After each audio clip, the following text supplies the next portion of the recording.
one of the co-chairs of South African Young Academy of Science, SAYAS, and we have the great pleasure of having Professor Jansen as our keynote speaker today.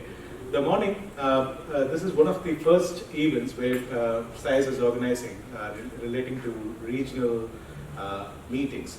So the intention is to meet with researchers, emerging researchers from various regions, starting with Western Cape, going across the country, all the various provinces, and interacting with them and creating awareness about SAYAS and what SAYAS can do for them and what they can do for SAYAS and in return, and going ahead into senior academies as well.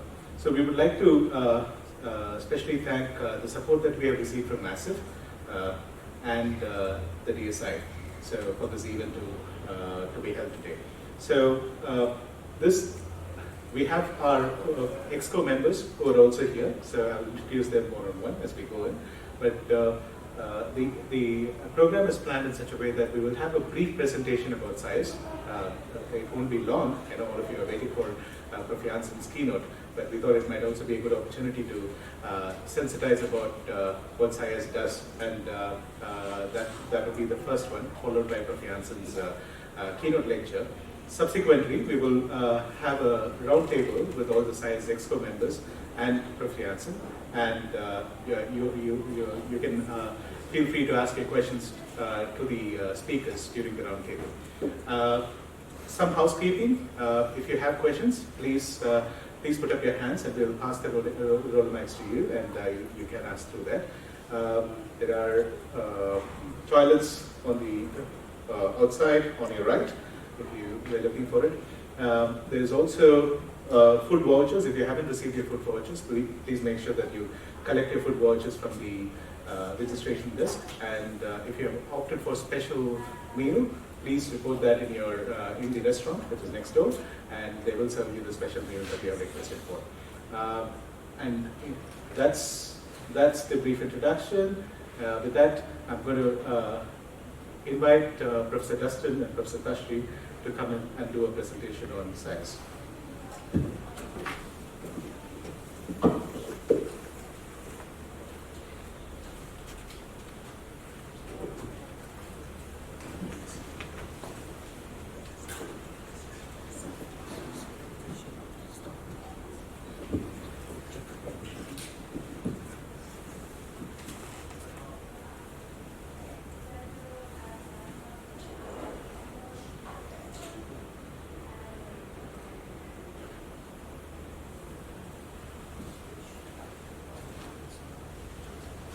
Good afternoon, colleagues and new friends.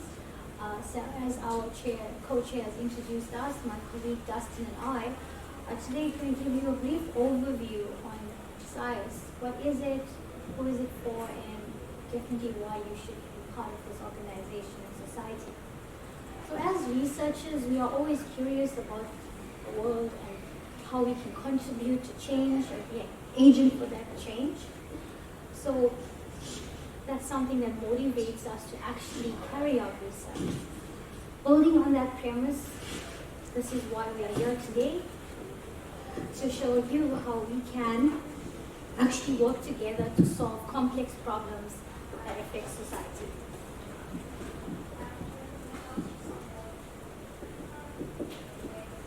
Yeah. So SAYAS, the South African Young Academy of Science, was founded in 2011 due to the need for young scientists like yourself to have a voice. This voice could either be resulting in policy making, influencing changes, or even working together to come up with solutions for real-life problems. Okay. Every year, 10 new members are admitted, and we normally have up to 50 in our community. The criteria for being a SAYAS member is based on your academic merit. Obviously, it's encouraged that you have an enthusiasm to engage with science beyond your career and scope, and actually look at outreach and how you can really communicate science to the communities. In addition to the different aspects of your application, there's also equity and gender considerations. And we allow for applications from both the hard and soft sciences. So it doesn't mean that it has to be, a hard science like chemistry or physics. We also consider humanities and social sciences. SAYAS is actually hosted by the ASTEF body of science and also provides dedicated secretariat support for us, and this is funded through the DSR. So what are the aims of SAYAS and really what do we do? So essentially, if I can summarize it in 4 points. SAYAS is all about working together so that we can find solutions to either global or even local challenges that are affecting our society. And to enable us to deliver on those aims, we essentially look at SAYAS contributing to capacity development. So those can either be school-going learners or young researchers as yourself in your journey to higher positions. SAYAS also provides a platform where young scientists can actually be involved in policy decision-making and get involved in how you can actually implement those changes. We can also consider SAYAS as fostering opportunities for young scientists to make interdisciplinary collaborative efforts, which could also result in strategic partnerships. So essentially, in order for us to achieve these aims, we have historically developed the following working groups or focus groups. Okay? So we normally start with promoting science and society. We go along to human capital development, where we're looking at a definition that we came up with, feeding the pipeline. There was also policy influence, that's strongly focused on current issues and development with regards to partnerships. And essentially, we also have improving your scholastic environment with regards to different aspects that may contribute to your development as a young leader, or rather, should I say, as a future leader. Okay. And as you can see, there are different ways in which one will contribute. And one of the things that we are actually looking at is narrowing down our focus so that you don't feel that these groups are too, what can I say, they could duplicate or their scope could be very similar. So currently we are looking at restructuring and aligning our working groups, and that's another opportunity for young leaders and new SAYAS members to actually work with us to actually develop a society for the members and by the members. Okay. So finally, we do have strategic goals that help us better position the society in achieving those activities. And then these are just another summary of those different aspects in which you can work within a working group to achieve those goals. Okay. So then we also have some demographics just to help ensure that we create a fair and equal environment for all members. So this is our latest statistics over the last decade since induction of our first 20 members. And as you can see that our future leaders, and as a woman, is definitely something that we like to focus on and promote. Okay. We also have a representation from different regions within South Africa. And the idea here is to have a diverse group so we can have diverse perspectives and really have a society that can have a voice that can be well represented by the community members. Okay, and then obviously lastly, we do have other demographics which have changed and evolved since the induction of the society. So I'm now going to hand over to my colleague and fellow EXCO member, and he will be looking at practical examples of how you can actually contribute or what our current members have contributed to. Thanks, Ashri. Hopefully you all can see, so far you're all going to be joining SAYAS, right? So some of the key things we do see, especially with regards to these goals, there's a lot of initiatives and a lot of activity in SAYAS that sort of demonstrates that we're trying to drive some of those sort of objectives that we've highlighted and so forth. Some of the key things we have done, and historically there's annual activities that we try our very best to get out, be in the community, and contribute in some way. It includes things like scholarly activities like publishing in different journals. It includes things like specific reports and updates of the needs and all that. And there's a lot of we want to give young scientists a voice. And part of that is to sort of give different platforms to do that. And not just publications and so forth. So we have various strategic partnerships with the GYA, and of course, since we're a body inside, we do work with ASF from a policy point of view. There's also workshops associated to that, and a lot of the needs that we believe in SAYAS is it starts at high school level. When you get a high school learner to open their eyes to SAYAS, to science in general, the next step is to take them all the way from high school to what their aspiring career is going to be. And so that's why we talk about feeding the pipeline at a high school level, the initiatives, bringing them all the way through at a researcher level and giving them the support they need.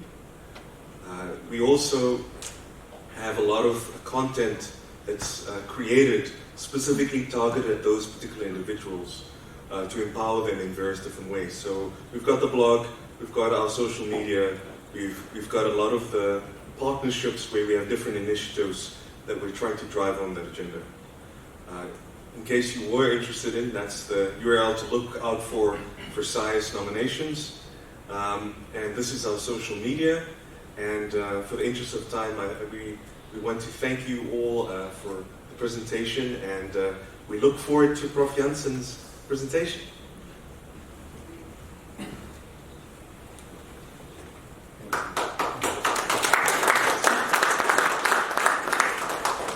So, we'll be tweeting about this in an event. So if you are wondering how to look into what we are doing, just use the hashtag SAYAS regional meeting, SAYAS RM, SAYAS RM regional meeting. With that hashtag, we can track this event. So thank you, Dustin. Thank you, Tashri, for your introduction about SAYAS. Now I'd like to invite Professor Chad Kruger to introduce our keynote speaker, who needs no introductions.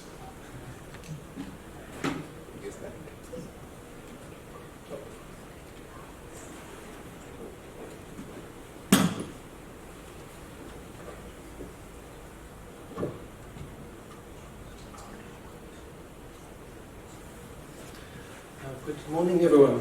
Am I loud, clear? Yes. Okay. Yeah, so it's a great privilege for me to introduce our keynote speaker for today. And as Sudesh said, we don't really need an introduction, but I thought of reading a short part of his bio, which speaks very loudly for itself. So, yeah, that's why I have my phone here. So, Prof.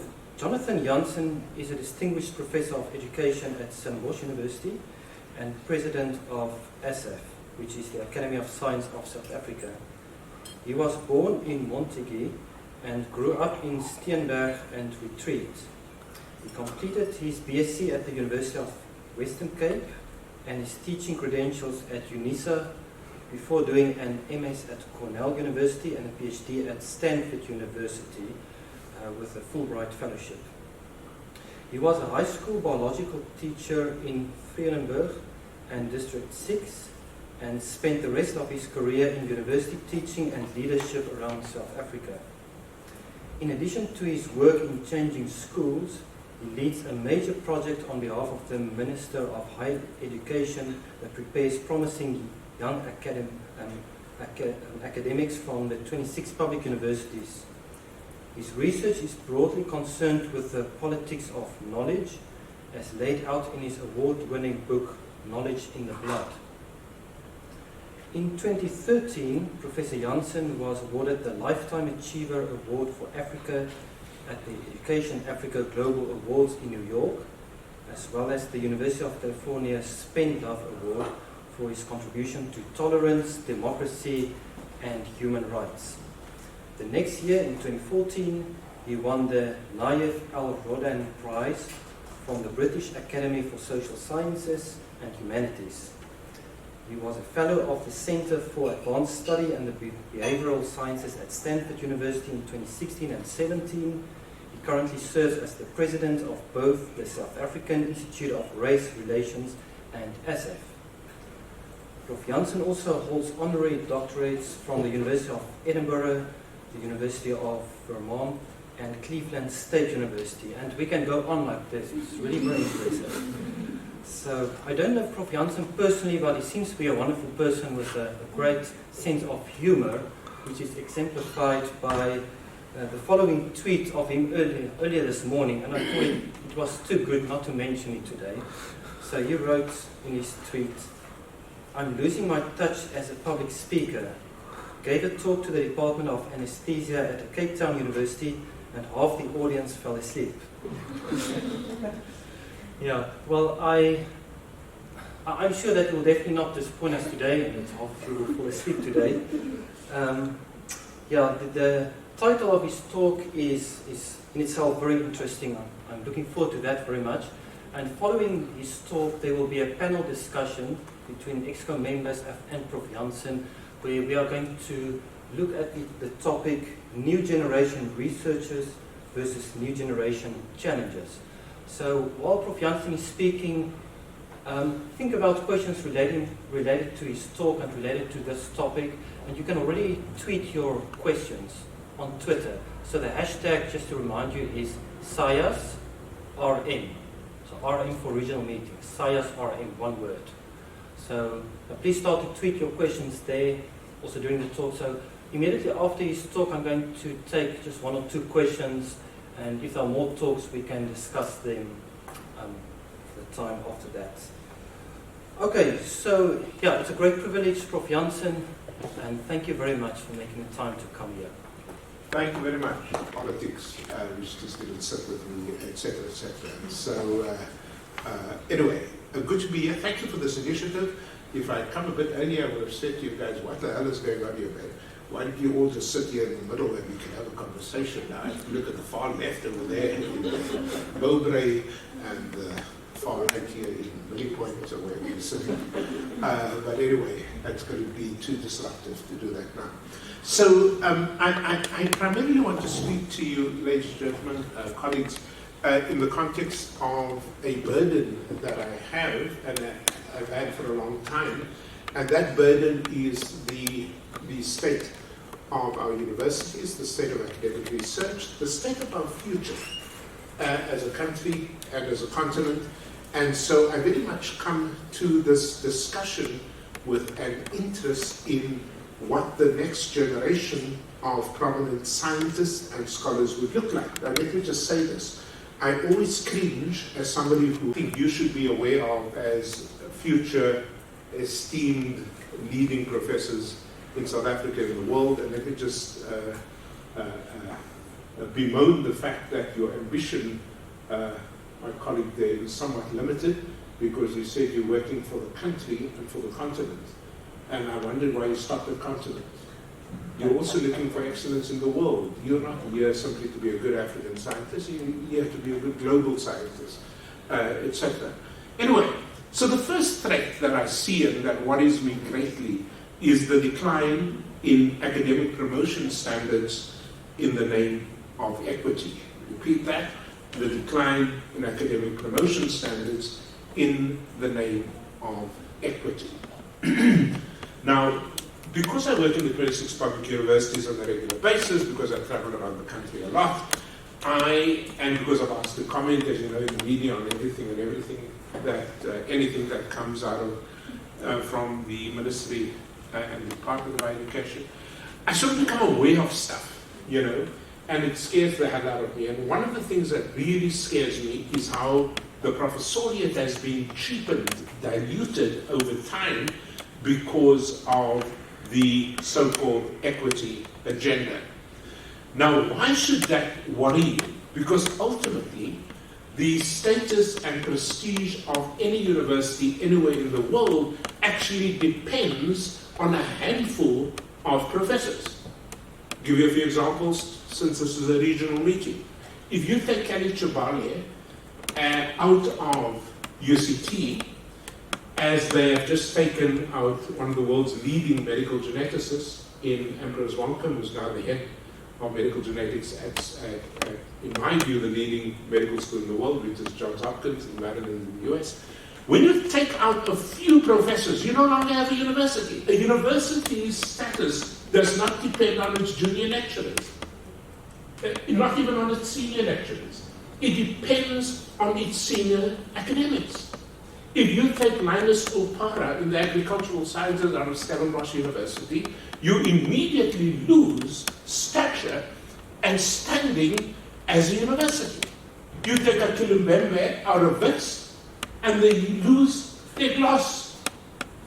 And so you have to understand that when, for the next generation of professors, you lower the standard in the name of equity, you are destroying the very meaning of this word, the university. Who are the culprits here? Everyone, but especially places like UNISA, the University of Venda, the University of Fort Hare, where my friend Sakela Bushlungu is doing a great job trying to restore some sets. Unfortunately there, if you do that, they kill you. No, literally. I don't know if you, my book Corrupted is coming out. Unfortunately, Wits University Press made a marketing decision. They said, you've got too many books coming out this year, we're pushing this to next year. But I wish it came out now because this corruption is happening right now. Do you know how many academics are being killed for speaking out? Do you know how many administrators are being slaughtered for speaking out? Limpopo, Fort Hare, Walters Institute, take your pick. It's no longer safe to be an academic. Did you ever think that would happen?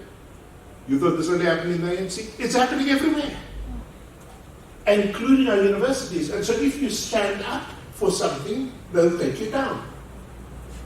Why would UNISA do something so stupid as to say you can become a professor here if you're black simply by showing up, simply by teaching an ODEL course, that's open and distance education learning, simply by putting out 1 or 2 articles per year, simply by being black? Are you nuts? And what that immediately does is threaten, at a great university, of which I'm a very proud alumnus, by the way, the very meaning of what it means to be a university. Now, I get the problem. The problem is there are too few black professors. That is true. I would also like to do that quickly. But just like you won't appoint a pilot on the basis of an equity concern, you don't appoint a professor on the basis of an equity concern. The risks are too high. And so they did it. And I wrote a series of articles in my Thursday Times column, and it was called The Son of Many Things by the UNISA colleagues. But I don't care. If something is wrong, it is wrong, and it must be said. I understand the historical impulse completely. Why? Because as an amateur historian, I've seen this show before. You know who did this before? The Afrikaners. When the Afrikaners started to establish Afrikaans universities, like the old UPE, which is now part of Mandela University, like the old Rao, which is now part of UJ, they did that because of an inferiority complex in relation to the English. Who were the English? Rhodes. That's UCT. And so to accelerate the number of white Afrikaans professors, they lowered the standard. I can see you saying to me, how do you know that? Because I worked at those fucking universities and I saw what was happening. So I called all the professors at the University of Pretoria when I was dean and I said, come with your CV. They must understand this is like still the early days of democracy. And a black guy telling a load of white guys who just the other day was shooting black people on the border in Kufut and these places, and they had to come with it. I could see the anger, I could feel that if they could strangle me right there, but they couldn't, you see, because I'm at the card, so they have to pretend that they happen to see me. And there they stood with their CVs. I said, how did you get to become a professor with a CV? And it was very clear they got it in two ways. One, because they had a penis, they were men. And two, because they were members of the Blue Laboratory, that secret society of Afrikaners. They didn't get it on the basis of academic merit. That's why it frustrates me so much when white people sort of say, we must start appointing people on merit. You didn't get appointed on merit. Why is it an issue now? But I agree. Appoint on merit. So out of this inferiority complex, we're doing exactly the same thing as black South Africans. There's an inferiority complex in relation to whites, and so now you must accelerate the appointment of black professors. The consequences will be the same. The dilution of the academy. And who loses? The country.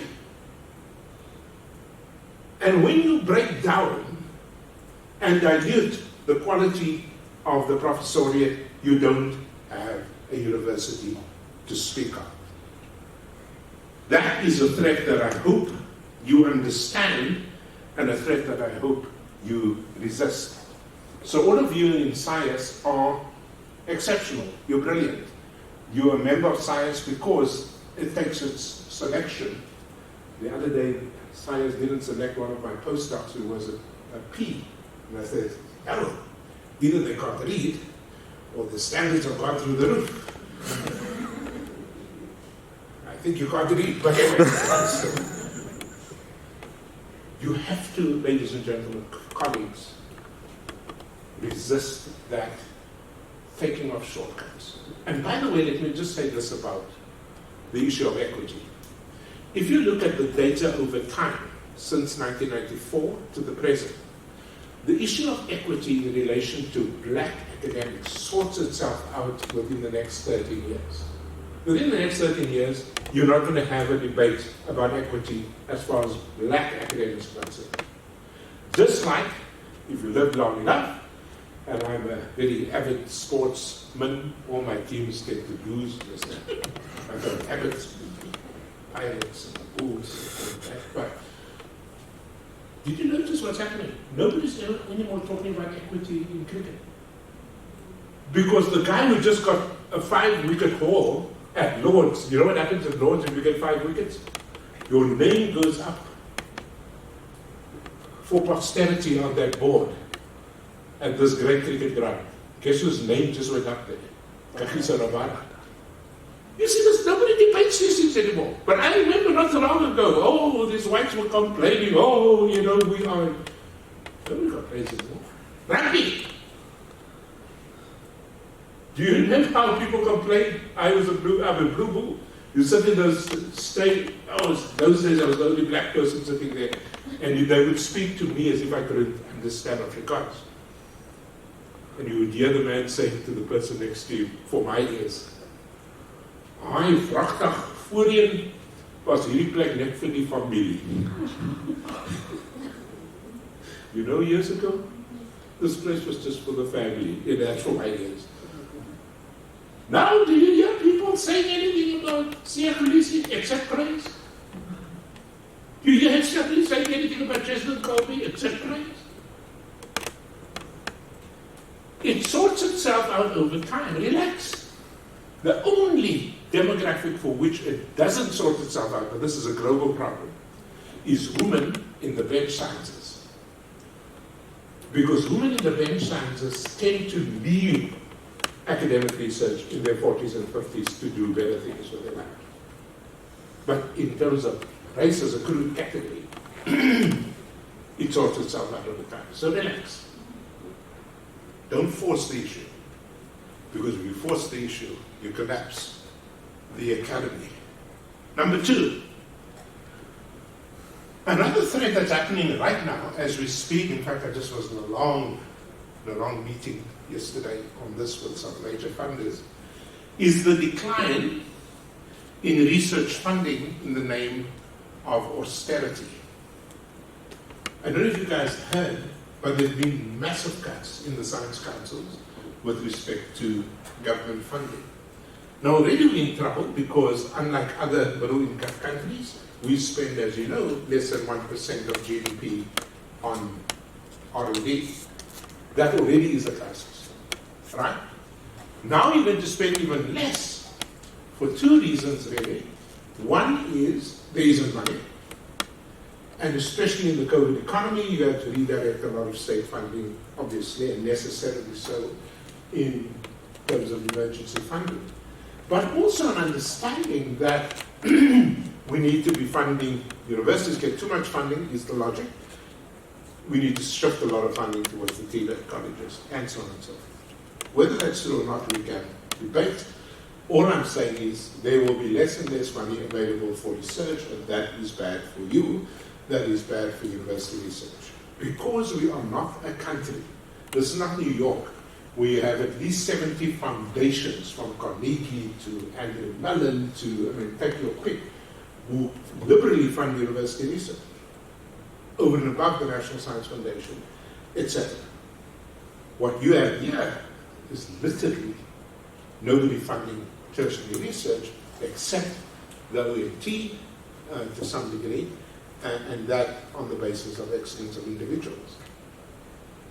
And this has huge implications for the sustainability of research, unless you're in the medical sciences, where there's still a healthy flow of research from groups like the Wellcome Trust and the Gates Foundation, and so on and so forth. But by and large, you're screwed within the social sciences and humanities. And this has huge implications for the future. And what it does mean is that you have to think on your feet about alternative sources of funding very, very quickly. Centers of excellence, we are no longer going to get any more money. Did you hear that? That's major. That's the places where postgraduate students were being, prepared as future professors, postdocs, and so on. And if that money goes, as it will, I'm told, then we're in even bigger trouble. So the decline in research funding in the name of austerity, and then institutionally in the name of equity. Number 3, this is a real threat. I want you to hear me very carefully, colleagues, on this one. The decline in the international character of the academy in the name of nativity, by which I mean nativism, by which I mean place of birth. Here, black South African professors started to question the fact that South African universities, in his presence, this guy's from somewhere else in Africa, where South Africa was starting to appoint too many Africans from other African countries. I'm a very calm person. I inherited that from my father. You can't disturb my peace. When I'm in a major spot of bother, I'm the calmest guy in the room. My whole system switches off when there's a crisis, except with xenophobia. When academic xenophobia, something in me is unleashed because it's a threat, a real threat to the future of South Africa. I hope there's nobody in this room, and I'm speaking to my brothers and sisters who are South Africans.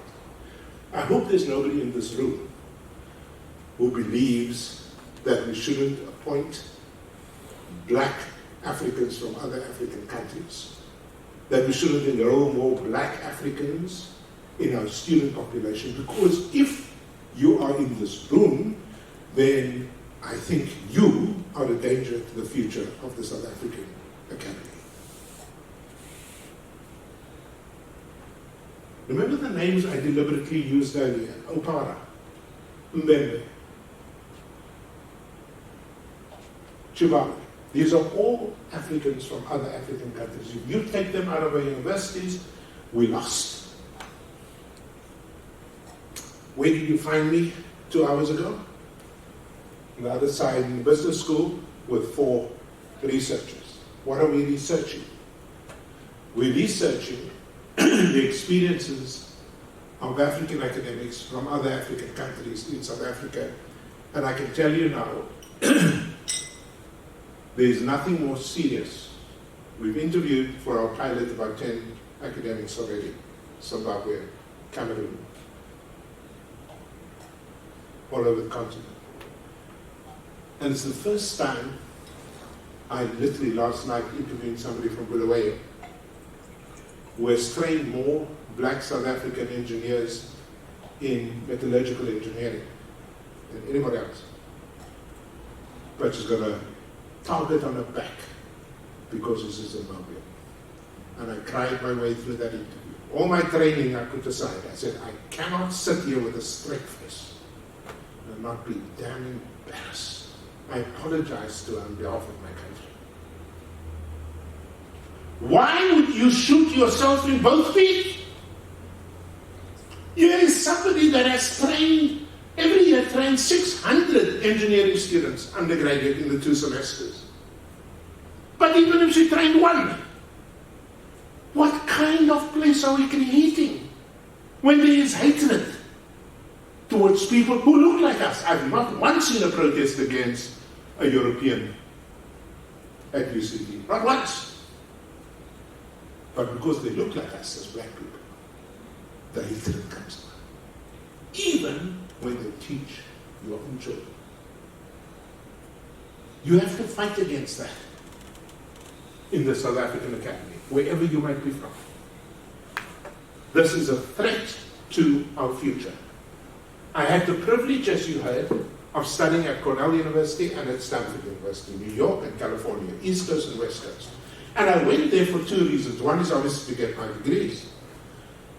But the other reason was to observe how they run these Ivy Leagues, in the case of Cornell and this top West Coast University, in the case of Stanford. So I looked and tried to understand how they became great. I can tell you how they became great. Before the Second World War, Stanford didn't exist in the public imagination. Until they hired the best scientists fleeing Hitler's Europe and appointed them there. Half of Cornell's Nobel laureates came from Germany. The way you build a world-class university is by making sure you live up to the name university, as in universal. You become a tribal college. When your academic outreach isn't generous. And by the way, let me just say this, ladies and gentlemen, I can't, I'm back in Cape Town now, after more than 30 years. Because I lived overseas, then I lived in Gauteng, I lived in Durban, KwaZulu-Natal, and then of course in the Free State. It is so difficult to be back in Cape Town. Because it's so hard, everybody looks alike. You go to Casey and you sort of say, where the hell am I? You go to family functions and everybody's colored and they sort of say, I don't want to be here. And then all the racist shit from my in-laws. Oh, Jonathan, you know, you see all the Muslims moving into Rondebosch East? And then and then I have to pray to my God. Just to calm me down. They no longer calling it Rondebosch East, they're calling it the Middle East. I said, what the hell? You're making people strangers in their own country. Just because they pray differently from you. I can't wait when I go to Joburg just to sort of see other kinds of people. Basic. But that mentality, that backwardness, also filters into our universities. I did actually speak at the Department of Anesthesia and Perioperative Medicine. I have no idea what perioperative medicine is, but anyway.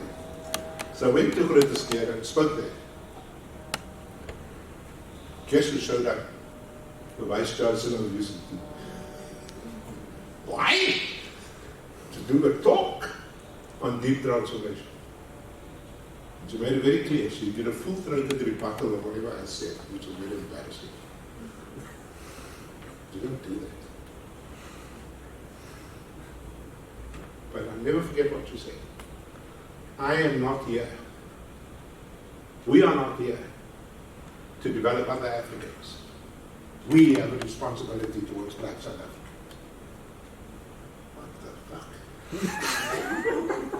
Of course I have a responsibility towards Black South Africans, but I also have a responsibility towards white South Africans so that they don't piss up the residences at Stellenbosch University. But just imagine, in the 1980s, just imagine this, that the frontline states said, we have no responsibility to South Africa and apartheid and Black South Africans. We must take care of our own development in Mozambique, in Botswana, in Angola, and in Zimbabwe. Just imagine they said that. South African troops in apartheid went over the border to shoot up houses in which South African exiles, where they killed Botswana people. Botswana. They killed Zimbabweans. They killed Zambians. Because they believed, the people there, in our freedom. How dare we, just as a political matter, turn our backs and say we are only for South Africans. Of course, I spend a lot of my time in Khayelitsha, in Manenberg, making sure that Black South Africans get out of that horrible school system. But I don't do that at the expense of the Zimbabweans and the Botswanans that I support with bursaries, because the South African government doesn't allow you to support people from the public fund. That's fine. There's other funds.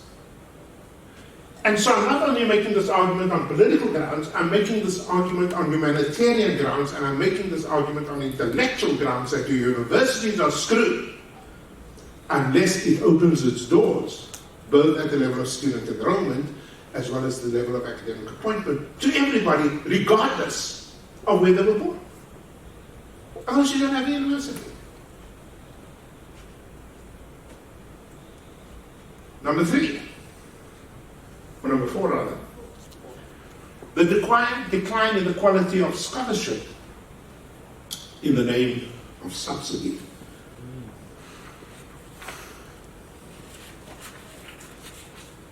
Where did this rot begin? This rot of predatory journalists. I'm going to name names today.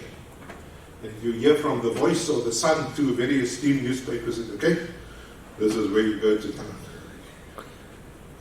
It used to be that a unit of publication would gain you 75,000 rands in 2006.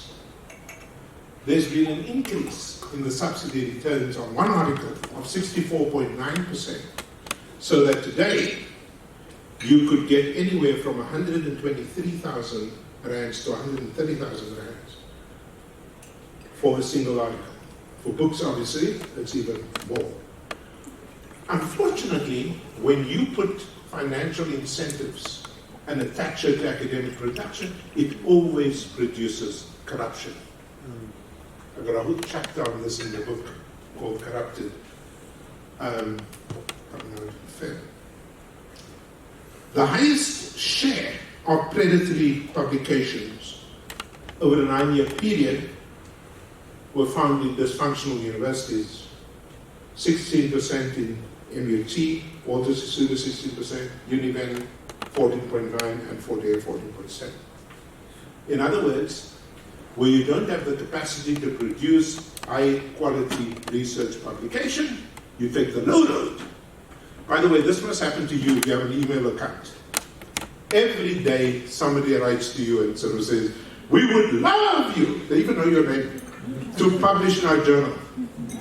Now imagine I get this at 6 in the morning, the Journal of Optical Engineering. What the fuck do I know about optical engineering? But it comes to me. Predatory journals. You think this is only a case of the historically black universities? I've got news for you.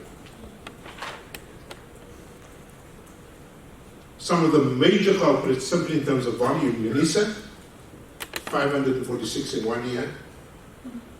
Northwest, 357. UK again, 269, and UJ, 224. And in particular disciplines like economics, I quote, 18% of academics in South African economics departments publish in one of 5 predatory journals, which is a very high number. How many of you are in the sciences and engineering? Now you bastards publish conference proceedings. That's your thing. And if you're at UJ, you are particularly corrupt. Listen to this. This is all my books. I've checked it with my lawyers. Trust me, I would have put something like this in public. At a 3-day conference, ladies and gentlemen, in Morocco, a 3-day conference, 44 unique papers were presented by UJ staff and submitted for subsidy. A total of 50.46 subsidy units were forwarded for the subsidy. This translates into an amount earned for participation at one conference for one university of 6.15 million rands. These papers were authored or co-authored by 34 individual staff members or students from UJ. And because of multiple authorship, a total of 106 authorships resulted.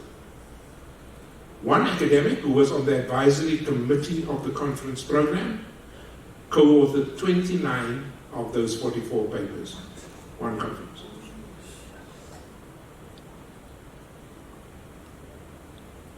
In their submissions to the DHET, the Department of Higher Education Training, for UJ, these papers were submitted under 2 names which refer to the same conference, the International Conference and the International Symposium on Industrial Engineering and Operations Management. There's 2 problems here. The one problem is the corruption of UJ academics. But the second problem is the corruption of UJ leadership. And I can speak as a former Vice Chancellor. If that happened at the university I was at, I would call in the engineering dean and I would say, "You're fired." What the hell is this? But no, we don't do that because the money comes into your banking account as a university. And so you overlook the corruption in order to optimize the revenue flow stream into your university's accounts. I hope those of you here still have a conscience. I hope you still can't sleep at night if and when faced with this kind of corruption. Because you see, the moment you take away from the public purse, somebody else suffers. The moment you exploit the system, somebody else doesn't get. It's unfair on its face, but it is wrong. Period. Regardless of who else suffers. And we all play those games. Now, Mr. Chairman, I'm on thin ice, but there's the door. I was an 800-meter athlete. I can run faster than most of you if you chase me. But let me just make this clear. As somebody who has supervised more than 100 PhDs, master's students, if you co-publish with your master's or PhD student, you are corrupt. Because on the inside of the dissertation, it says, "This is my own work." Then why the hell is your supervisor publishing with you? Oh, but it's my lab. You were paid to promote the student. I get money. My salary says you get paid for producing a PhD student. Why are you co-publishing with me? So when my students come, "Oh, Professor, it would be such an honor to have your name on the paper as well." I say, "No, it's your honor. You want to publish with me? Let's do a different research project." So I've got 3 books that have just come out with former doctoral students, but it's got nothing to do with their dissertations, because I got paid for that, you see. Yeah, but you know the humanities is not the same like engineering. Oh yes, it's the same. You're just exploiting the fact that you're doing laboratory science. So it's easy to judge UJ, but we all, in some way or other, rip off the system. There are universities that basically tell, when I was at the University of Pretoria as a dean, I remember there was a message we got, we encourage, in fact we insist that you publish with your student. My wife did a master's here at Stellenbosch Business School. The professor wrote to her and said, I would like to publish with you from your dissertation. And I know how hard she worked on that dissertation. She said, what must I tell him? I tell him to fuck off. The pressure on the student to participate in corrupt activities. And finally, the decline in the quality of teaching in the name of hybridity. So what do I mean by that? COVID, obviously, the pandemic forced us into from face-to-face to online, and then to this day, into hybrid teaching. I was teaching a full class by choice. I don't have to teach anymore, but I love teaching. And I stopped when the pandemic came along, because I realized that so much of my teaching, as somebody who was trained to be a teacher, was dependent on intuition.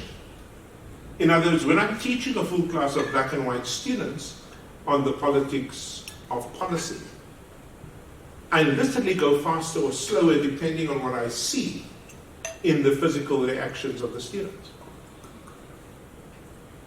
I can see when you're puzzled and then I slow down. I can see I'm boring you and then I speed up. And so when I'm teaching on a screen and all the cameras are off, a professor friend of mine, one of my former doctoral students at UKZN, says to me the other day he was teaching at UKZN, and then he asked the student, he said, Jabu, please put on your camera and try and answer this question. So the camera came on. Except there was no Jabu. There was a woman. Oh, it was a woman. So Michael says, excuse me, ma'am, where's Jabu? She says, well, I'm Jabu's mother.